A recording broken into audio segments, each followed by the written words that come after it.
බෞද්ධ කොඩිය රැගත් හස්තියා විදිහට තමයි මේ විදිහට විජිත රාජා හස්තියා පෙරහැරේ ගමන් කිරීම සිද්ධ කරන්නේ. හොඳයි. අපි ඊට පසුව මීළඟ නර්තනාංගය අපි දකින්න තමයි සූදානම් වෙන්නේ.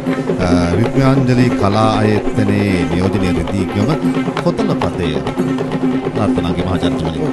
මෙයත් අර මම ඉස්සෙල්ල සඳහන් කළ පරිදි කොඹායක් අංකාරයට පද පෙළ පාළි වලින් එකක් විදිහට හඳුන්වන්නේ.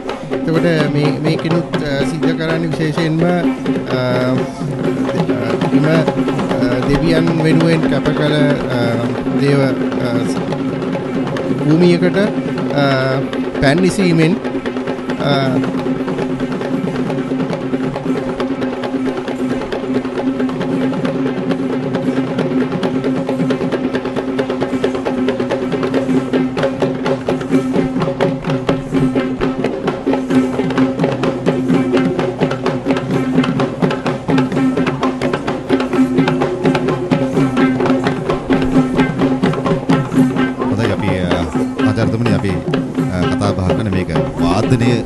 රස විදින ගමන් තමයි අපි මේ විස්තර විකාශනයේ සජීවීව විසිරුව හරින්නේ. ඉතින් අපි තාමත් ඒ අපූර්ව සුන්දර නර්තනාංගය තමයි මේ දකින්නේ අපි. ඔව් ඇත්තටම දැන් මේක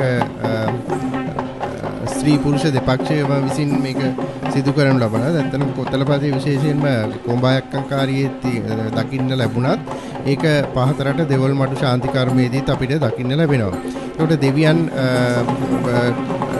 රංගභූමියට එම ස්ථානයට කැඳවීමට පෙර එම භූමිය සුද්ධ පවිත්‍ර කිරීමේ සංකේතානුසාරින් තමයි මේක ඉදිරිපත් කරන්නේ. විශේෂයෙන්ම මේ කොතලෙහි තුල පහදියර පුරවලා ඒක භූමියේ ඉසීම ඒ භූමිය පිරිසිදු කිරීම තමයි මේකේ මූලික අරමුණ වෙලා තියෙන්නේ.